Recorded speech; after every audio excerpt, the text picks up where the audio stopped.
गजाननं भूतगणाधिसेवितं कपितजं फलचारुभक्षणं उमासुतं शोकविनाशकारकं नमामि विघ्नेश्वरपादपङ्कजम्। ओम जय श्री कृष्ण जय ओम जय जय श्री कृष्ण जय राधा कृष्ण जय ओम ओम जय हनुमान जय जय हनुमान जय शंकर जय पार्वती जय ओम। ओम चतुर्थो अध्याय। कर्म योग जिसका उपाय है, ऐसा जो यह संन्यास सहित ज्ञान निष्ठारोप योग पूर्व के 2 अध्यायों में कहा गया है, जिसमें कि वेद का प्रवृत्ति धर्म रूप और निवृत्ति धर्म रूप दोनों प्रकार का संपूर्ण तात्पर्य आ जाता है। आगे सारी गीता में भी भगवान को योग शब्द से यही ज्ञान योग विवक्षित है।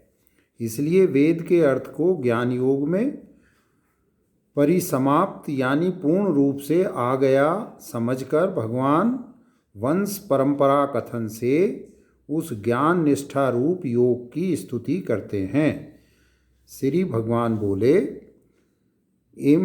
इमं विवस्वते योगम प्रोक्तवान हम वयम विवस्वानमन्वये प्राह मनुरिक्ष्वाके ही ब्रवीत।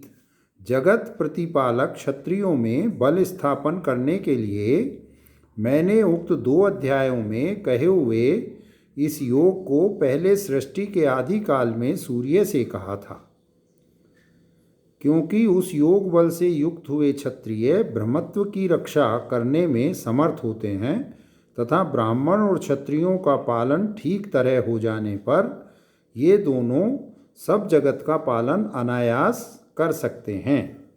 इस योग का फल अविनाशी है, इसलिए यह अव्यय है, क्योंकि इस सम्यक ज्ञान निष्ठा रूप योग का मोक्ष रूप फल कभी नष्ट नहीं होता। उस सूर्य ने यह योग अपने पुत्र मनु से कहा और मनु ने अपने पुत्र सबसे पहले राजा बनने वाले इक्ष्वाकु से कहा। एवं परंपरम प्राप्तम इमं राजर्षियो विदु स कालेन महता योगो नष्ट है परंतप। एवं क्षत्रिय परंपरा प्राप्तम इमं राजर्षयो राजान। इस प्रकार क्षत्रियों की परंपरा से प्राप्त हुए इस योग को राजर्षियों ने, जो कि राजा और ऋषि दोनों थे, जाना। च ते ऋषि है च राजर्षियो विदु इमं योगम स योग कालेन इह महता दीर्घेण नष्टो विच्छिन्न संप्रदाय संवृत्तो हे परंतप आत्मनो विपक्ष भूता पर उच्यते तान शौर्य तेजो गभस्ति भी भानु इव ताप्यति इति परंतप शत्रुताशन इत्यर्थः। हे परंतप, अब वह योग इस मनुष्य लोक में बहुत काल से नष्ट हो गया है, अर्थात उसकी संप्रदाय परंपरा टूट गई है। अपने विपक्षियों को पर कहते हैं। उन्हें जो शौर्य रूप तेज की किरणों के द्वारा सूर्य के समान तपाता है, वह परंतप यानी शत्रुओं को तपाने वाला कहा जाता है।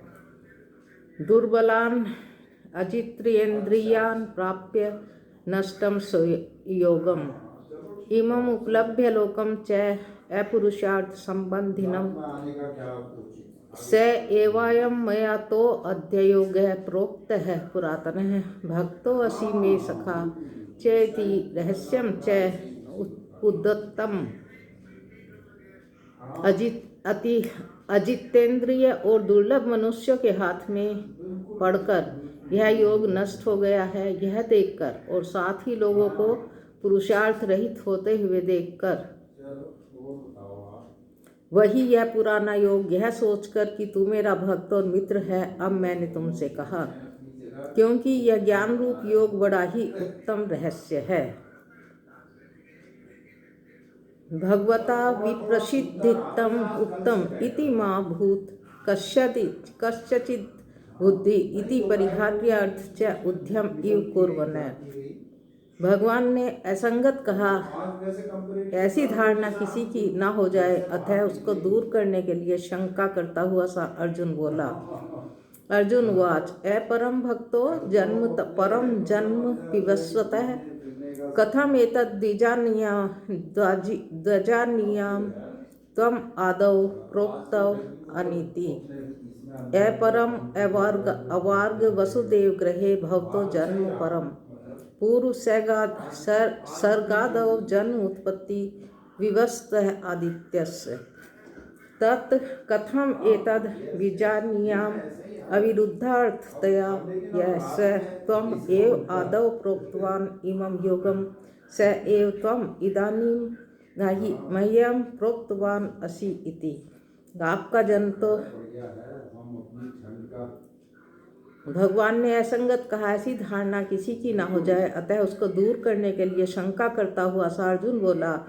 आपका जन्म तो अवांछनीय है, अर्थात अभी वसुदेव के घर में हुआ है, और सूर्य की उत्पत्ति पहले सृष्टि के आदि में हुई थी। तब मैं इस बात को अविरुद्धार्थयुक्त सुसंगत कैसे समझूं कि जिन आपने इस योग को आदिकाल में कहा था वही आप अब मुझसे कह रहे हैं। तब तक हमारे यहाँ किसी न किसी डायरेक्शन से धूप है हमारे घर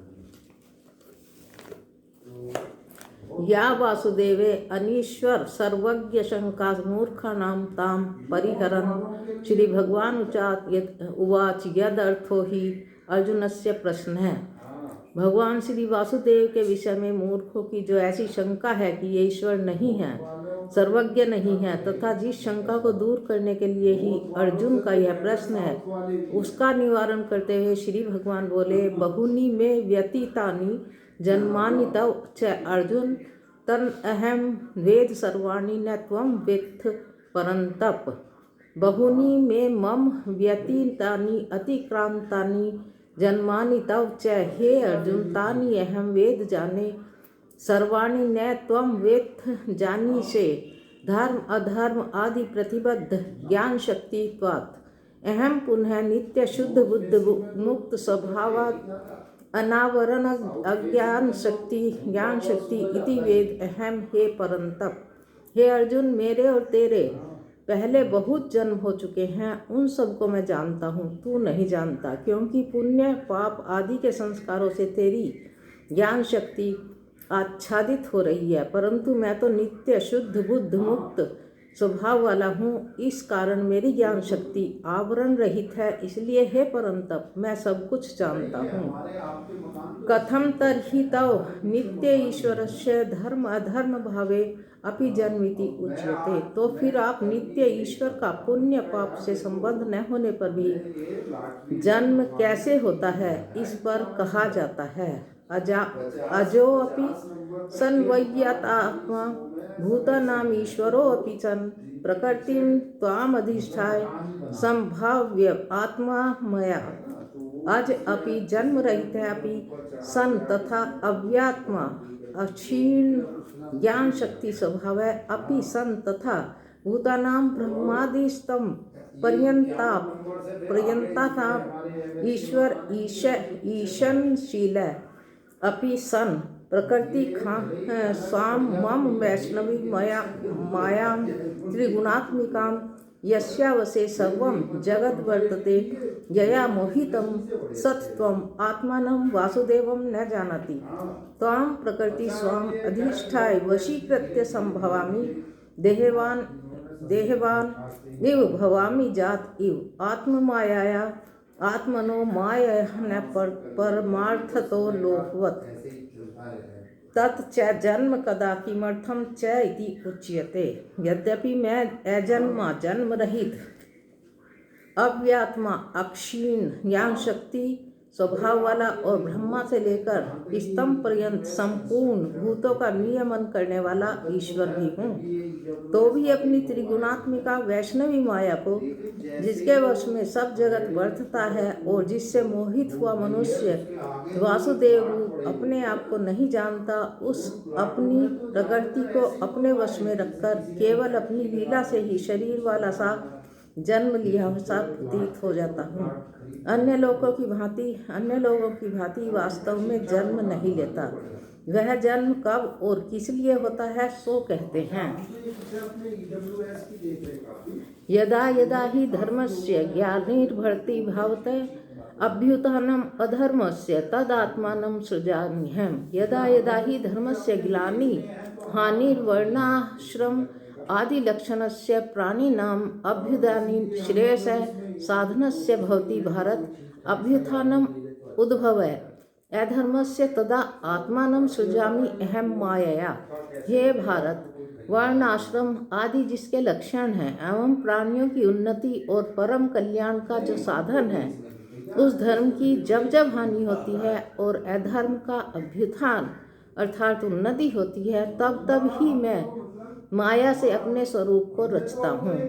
किमर्थम परित्राणाय साधूनां विनाशाय च दुष्कृतां धर्म संस्थापनार्थाय संभवामि युगे युगे। परित्राणाय परिरक्षणाय साधूनां सन्मार्गस्थानां विनाशाय च दुष्कृतां पापकारिणां किं च धर्म संस्थापनार्थाय धर्मस्य सम्यक स्थापनम तदर्थम संभवामि युगे युगे प्रतियुगम। सतमार्ग में स्थित साधुओं का परित्राण अर्थात उनकी रक्षा करने के लिए, पाप कर्म करने वाले दुष्टों का नाश करने के लिए और धर्म की अच्छी प्रकार स्थापना करने के लिए मैं युग युग में अर्थात प्रत्येक युग में प्रकट हुआ करता हूँ। तत् जन्म कर्म च में दिव्य एवं यो व्यक्ति तत्वतः त्यक्त्वा देहम पुनर्जन्मम नयति मामिति सो अर्जुन। जन्म माया रूपम कर्म च साधु परित्राणादि में मम दिव्यम अप्राकृतम ऐश्वर्यम एवं यथोक्तम यो वेति तत्वतः तत्वेन यथावत् त्यक्त्वा देहम इमं पुनर्जन्म पुनरुत्पत्ति न इति न प्राप्नोति माम इति आगच्छति स मुच्यते। हे अर्जुन, मेरा माया में जन्म और साधु रक्षण आदि कर्म दिव्य हैं अर्थात लौकिक हैं, यानी केवल ईश्वर शक्ति से ही होने वाले हैं। इस प्रकार जो तत्व से यथार्थ जानता है, हे अर्जुन, वह इस शरीर को छोड़कर पुनर्जन्म अर्थात पुनः उत्पत्ति को प्राप्त नहीं होता, बल्कि मेरे पास आ जाता है अर्थात मुक्त हो जाता है। न एष मोक्ष मार्ग इदानीं प्रवर्तः किम तर्हि पूर्वमपि। यह मोक्ष मार्ग अभी प्रारंभ हुआ है ऐसी बात नहीं, किंतु पहले भी वीतराग भय क्रोधा मनमया माम उपाश्रिता बहवो ज्ञान तपसा पूता मदभाव मागतः।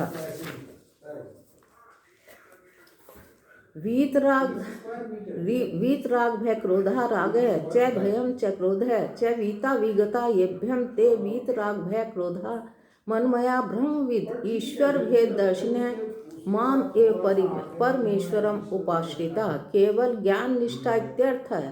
बहवः अनेकों ज्ञान तपसा ज्ञानम एवं च परमात्म विषय है तपः तेन ज्ञान तपसा पूता पराम शुद्धिगता संतो भगवदाम ईश्वर भावम मोक्षम आगता समनुप्राप्ता। इतरतः तपो निरपेक्ष्य ज्ञान निष्ठा इति यस्य लिंगम ज्ञान तपसा इति विशेषणम। जिनके राग भय और क्रोध चले गए हैं, ऐसे राग आदि दोषों से रहित ईश्वर में तन्मय हुए, ईश्वर से अपना अभेद समझने वाले ब्रह्मवेत्ता और मुझ परमेश्वर के ही आश्रित केवल ज्ञान निष्ठा में स्थित ऐसे बहुत से महापुरुष पर आत्मविषयक ज्ञान रूप तप से परम शुद्धि को प्राप्त होकर मुझ ईश्वर के भाव को मोक्ष को प्राप्त हो गए हैं। ज्ञान तपसा यह विशेषण इस बात का द्योतक है कि ज्ञान निष्ठा अन्य तपों की अपेक्षा नहीं रखती।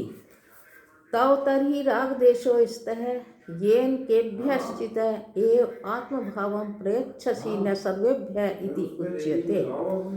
तब क्या आप में रागदेश है जिससे कि आप किसी किसी को भी आत्मभाव प्रदान करते हैं, सबको नहीं करते? इस पर कहते हैं ये यथा माम प्रपद्यते तास्त्यम तथैव भजाम्यहम् मम वर्त अनुवर्तते मनुष्या पार्थ सर्वशः।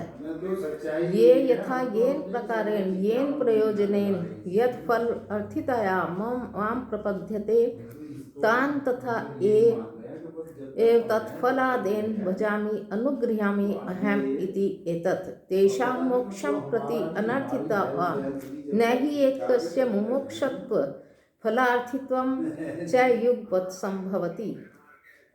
अतो ये फलार्थिनः तान् फल प्रदानेन ये यथोक्तकारिणः तु अफलार्थिनो मुमुक्षवः च तान् ज्ञान प्रदानेन ये ज्ञानिनः सन्न्यासिनो मुमुक्षवः च तान् मोक्ष प्रदानेन तथा आर्तान् आर्तिहरेण इति एवं यथा प्रपद्यते ये तान् तथा एव भजामि इत्यर्थः।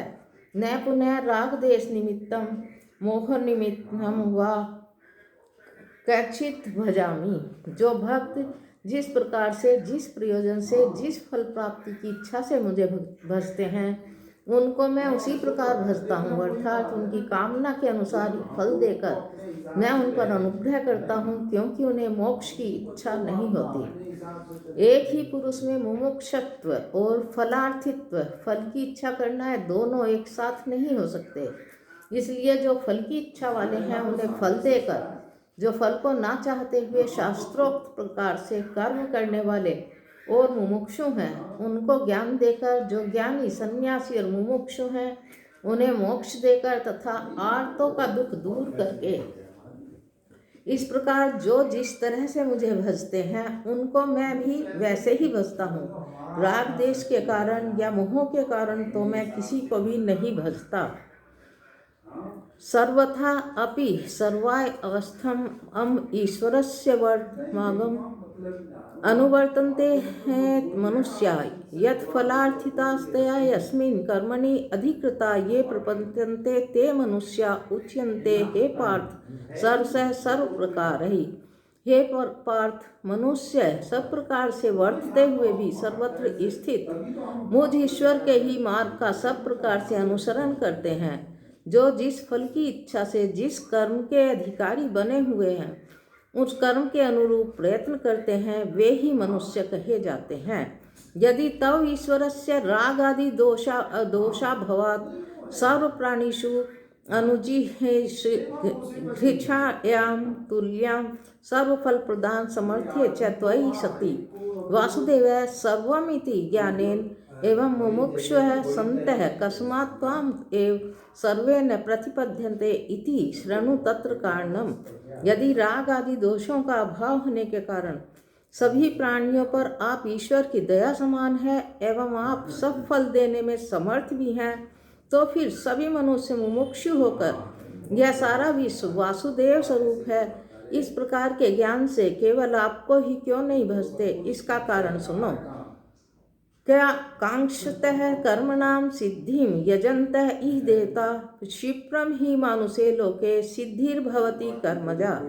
कांक्षतः अभिसन्तः कर्मणां सिद्धि फल निष्पत्ति प्रार्थयन्तः यजन्तः इह अस्मिन् लोके देवता इंद्राग्न्या अध्या अथ यो अन्या देवता उपास्यते अन्तः सावन्यो अहम स्मृति स न स वेद यथा पशुरेवं स देवानाम इति श्रुते।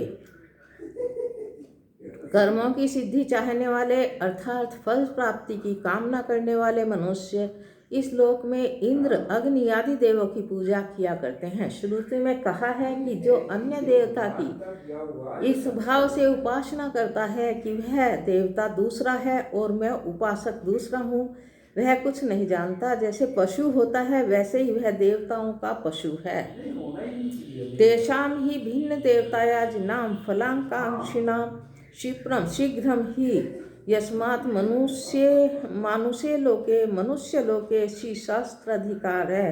क्षिप्रम ही मनुषो मानुषे लोके इति विशेषणात् अन्येषु अपि कर्मफल सिद्धिं दर्शति भगवान् मानुषे लोके वर्ण आश्रम आदि कर्माधिकार इति विशेषः तेषां वर्णाश्रमाध्यधिकारी कर्मणां फल सिद्धि क्षिप्रम भवति कर्मजा कर्मणो जाता। फलों ऐसे उन भिन्न रूप से देवताओं का पूजन करने वाले फलेच्छुक मनुष्यों की मनुष्य लोक में कर्म से उत्पन्न हुई सिद्धि शीघ्र ही हो जाती है, क्योंकि मनुष्य लोक में शास्त्र का अधिकार है। यह विशेषता है। क्षिप्रम ही मानुष्य लोके, इस वाक्य में क्षिप्र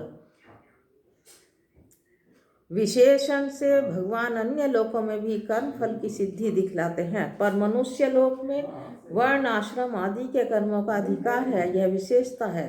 उन वर्ण आश्रम आदि में अधिकार रखने वालों के कर्मों की कर्म जनित फल सिद्धि शीघ्र होती है। बहुत बढ़िया रहा, आपने फोन कर दिया, अच्छा लगा। तो भाभी जी आ रही कई दिन से शायद, है ना? हाँ, ये भी बस कल तो बनी, एक चक्कर सा लगा। मानुषे एव लोके वर्ण आश्रम आदि कर्माधिकारो न अन्येषु लोकेषु इति नियमे किम निमित्त इति, अथवा वर्णाश्रम आदि प्रविभागो पेता मनुष्यामं वर्तम अनुवर्तन्ते सर्वशः इति युक्तं कस्मात् पुनः कारणात् नियमेन एव तव एव वर्तम अनुवर्तन्ते न अन्यस्य इति उच्यते। मनुष्य लोक में ही वर्ण आश्रम आदि के कर्मों का अधिकार है, अन्य लोकों में नहीं। यह नियम किस कारण से है, यह बताने के लिए कहते हैं, अथवा वर्ण आश्रम आदि विभाग से युक्त हुए मनुष्य सब प्रकार से मेरे मार्ग के अनुसार वर्तते हैं, ऐसा आपने कहा। सो नियम पूर्वक वे आपके ही मार्ग का अनुसरण क्यों करते हैं, दूसरे मार्ग का क्यों नहीं करते। इस पर वे कहते हैं, चातुर्वर्ण्य मया संसृष्टम गुण व कर्म विभागशः तस्य कर्तारमपि मां विद्येय कर्ता अव्ययम्। चातुर्वर्ण्य चत्वार एव वर्णा चातुर्वर्ण्य मया ईश्वरेण सृष्टम उत्पादितम ब्राह्मणोस्य मुखमासीत् इत्यादि श्रुते गुण कर्म विभागशो गुण विभागस्य कर्म विभागस्य च गुणा सत्रजतम अस्मासि तत्र सात्विकस्य सत्प्रधानस्य ब्राह्मणस्य शमोदमः तपः इत्यादीनि कर्माणि सत्व उपार्जनस्य रज प्रधानस्य क्षत्रियस्य शौर्य तेज प्रभृतीनि कर्माणि तम उपर्जसर्जन रजः प्रधानस्य वैश्यस्य कृष्यादीनि कर्माणि रज उपर्सर्ज्य तमः प्राधानस्य शूद्रस्य शुश्रूषा एव कर्म इति एवं गुण कर्म विभागशः चातुर्वर्ण्य मया सृष्टः इत्यर्थः। तत् च इदं चातुर्वर्ण्य न अन्येषु लोकेषु अतो मानुषे लोके इति विशेषणम। ब्राह्मण क्षत्रिय वैश्य और शूद्र इन चारों वर्णों का नाम चातुर्वर्ण है। सत रज और तम इन तीनों गुणों के विभाग से तथा कर्मों के विभाग से यह चारों वर्ण मुझ ईश्वर द्वारा रचे हुए उत्पन्न किए हुए ब्राह्मण इस पुरुष का मुख हुआ इत्यादि श्रुतियों से यह प्रमाणित है। उनमें से सात्विक सतगुण प्रधान ब्राह्मण के शम दम तप इत्यादि कर्म है, जिसमें सतगुण गौण है और रजोगुण प्रधान है। उस क्षत्रिय के शूरवीरता तेज प्रभृति कर्म है, जिसमें तमोगुण गौण और रजोगुण प्रधान है। ऐसे वैश्य के कृषि आदि कर्म है तथा जिसमें रजोगुण गौण और तमोगुण प्रधान है, उस शूद्र का केवल सेवा ही कर्म है। इस प्रकार गुण और कर्मों के विभाग से चारों वर्ण मेरे द्वारा उत्पन्न किए गए हैं, यह अभिप्राय है। ऐसी यह 4 वर्णों की अलग अलग व्यवस्था दूसरे लोकों में नहीं है।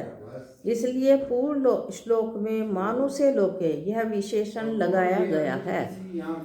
हंत तरहि चातुर्वर्ण सर्गादे कर्मण है कर्तृत्वात् तत्फलेन युज्यसे अतो नत्वं नित्यमुक्तो नित्येश्वर इति उच्यते। यद्यपि माया संव्याहारेण तस्य कर्मणः कर्तारम् अपि संतं मां परमार्थतो विद्धि अकर्तारम् अतएव अव्ययम् असंसारिणं च मा विद्धि। यदि चातुर्वर्ण की रचना आदि कर्म के आप करता हैं तब तो उसके फल से भी आपका संबंध होता ही होगा। इसलिए आप नित्य मुक्त और नित्य ईश्वर भी नहीं हो सकते। इस पर कहा जाता है, यद्यपि मायाविक व्यवहार से मैं उस कर्म का करता हूँ तो भी वास्तव में मुझे तू अकर्ता ही जान तथा इसीलिए मुझे अव्यय और असंसारी ही समझ। तेषां तु कर्मणां कर्तारं मां मन्यसे परमार्थतः तेषां अकर्ता अहम् यत्। जिन कर्मों का तू मुझे कर्ता मानता है वास्तव में मैं उनका अकर्ता ही हूँ, क्योंकि न माम कर्माणि लिप्यन्ति न मे कर्मफले स्पृहा इति माम यो अभिजानति कर्मभिः स बध्यते। न माम तानि कर्माणि लिप्यन्ति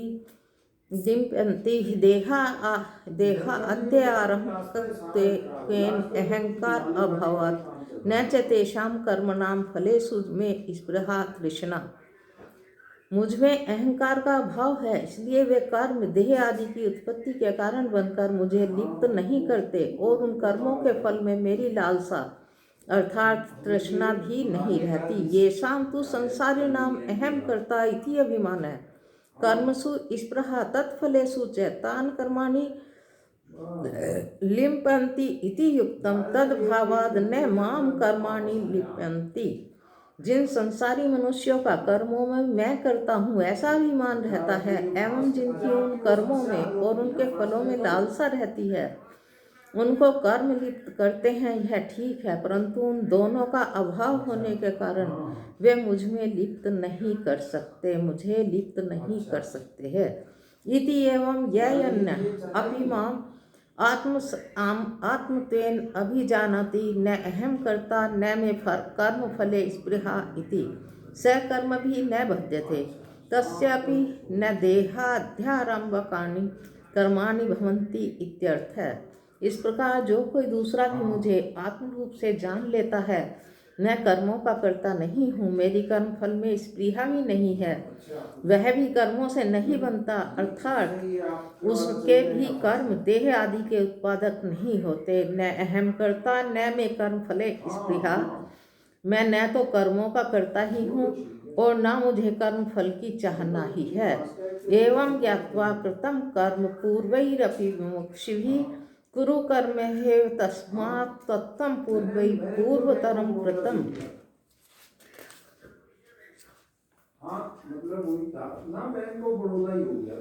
एवं ज्ञात्वा कृतं कर्म पूर्वै अपि अतिक्रांतै मुमुक्षुभिः कुरु तेन कर्म एव त्वं न तूष्णीम आसनं न अपि संन्यासः कर्तव्यः तस्मात् त्वं पूर्वैरपि अनुष्ठितात्वाद् यदि अनात्मज्ञः त्वं तदा आत्मशुद्ध्यर्थं तत्त्ववित् च लोकसंघार्थं पूर्वजनकादिभिः पूर्वतरं कृतं न अनुनातमं कृतं निर्वर्तितम्।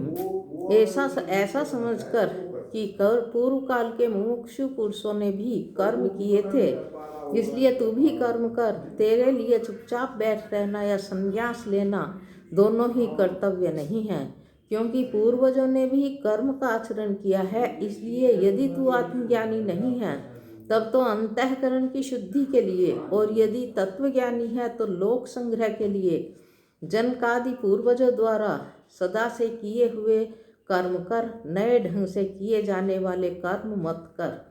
तत्र कर्म चेत कर्तव्यम तत्वचनात् एव करोमि अहम की विशेषितेन पूर्वै पूर्वतरं कृतम् इति उच्यते। यस्माद् महद् वैषम्यं कर्मणि कथम् यदि कर्म ही कर्तव्य है तो मैं आपकी आज्ञा से ही करने को तैयार हूँ। फिर पूर्व ही पूर्वतरम कृतम विशेषण देने की क्या आवश्यकता है। इस पर कहते हैं कि कर्म के विषय में बड़ी भारी विषमता है, अर्थात कर्म का विषय बड़ा गहन है। जो किस प्रकार किम कर्मेति कवयो अप्यत्र मोहिता तत्ते कर्म प्रवक्ष्यामि ज्ञात्वा मोक्षसे शुभात्।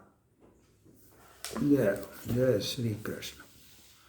कर्म क्या है और अकर्म क्या है, इस कर्मादि के विषय में बड़े बड़े बुद्धिमान भी मोहित हो चुके हैं। इसलिए मैं तुझे वह कर्म और अकर्म बतलाऊंगा जिस कर्मादि को जानकर तू अशुभ से यानी संसार से मुक्त हो जाएगा। तुझे यह नहीं समझना चाहिए कि केवल देहादि की चेष्टा का नाम कर्म है और उसे न करके चुपचाप बैठ रहने का नाम अकर्म है। उसमें जानने की बात ही क्या है, यह तो लोक में प्रसिद्ध ही है। क्यों ऐसा नहीं समझना चाहिए। इस पर कहते हैं कर्मणो हुआपि बोधवय्यम च विकर्मण अकर्मणश्च बोधवय्यम गहना कर्मणो गति। कर्म का शास्त्र विहित क्रिया का भी रहस्य जानना चाहिए, विकर्म का शास्त्र वर्जित कर्म का भी रहस्य जानना चाहिए और अकर्म का अर्थात चुपचाप बैठे रहने का भी रहस्य समझना चाहिए। क्योंकि कर्मों की अर्थात कर्म अकर्म और विकर्म की गति उनका यथार्थ स्वरूप तत्व बड़ा गहन है, समझने में बड़ा ही कठिन है। कर्म आदि का वह तत्व क्या है जो कि जानने योग्य है, जिसके लिए आपने यह प्रतिज्ञा की थी कि कहूँगा। इस पर कहते हैं कर्मण्य कर्म यह पश्येद कर्मणि च कर्म यह स बुद्धिमान मनुष्येषु स युक्ते कृतस्न कर्म कृत। जो कुछ किया जाए उस चेष्टा मात्र का नाम कर्म है। उस कर्म में जो अकर्म देखता है अर्थात कर्म का अभाव देखता है तथा अकर्म में शरीर आदि की चेष्टा के अभाव में जो कर्म देखता है अर्थात कर्म का करना और न करना दोनों ही कर्ता के अधीन हैं तथा आत्म तत्व की प्राप्ति से पूर्व अज्ञानावस्था में ही सब क्रिया कारक आदि व्यवहार हैं। इसीलिए कर्म का त्याग भी कर्म ही है। इस प्रकार जो अकर्म में कर्म देखता है वह मनुष्यों में बुद्धिमान है, वह योगी है और वह समस्त कर्मों को करने वाला है।